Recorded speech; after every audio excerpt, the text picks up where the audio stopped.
आज हजारो कोटी रुपयाचा निधी मी माझ्या पुणे जिल्ह्याला महाराष्ट्राला देऊ शकलो.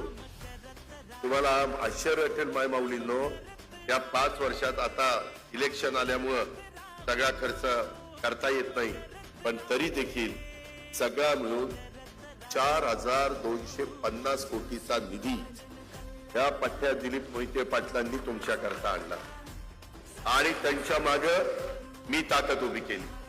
कारण माझ्या हातात राज्याच्या तिजोरीच्या चाव्या होत्या. त्याच्यावर तिजोरी उघडल्यानंतर तुम्हाला माहिती ना आपली पंगत कशी बसती जेवणाला लग्नामध्ये. वाढप्या ओळखीचा असला की मजा येते की नाही, जरा जास्त मिळतं, शेल्क मिळतं. तसं मी वाढायला बसलेलो होतो आहे. 288 मतदारसंघात वाढत वाढत वाढत जात असताना खेड राजगुरुनगर आलं की तिथं जास्त टाकले. ते 4000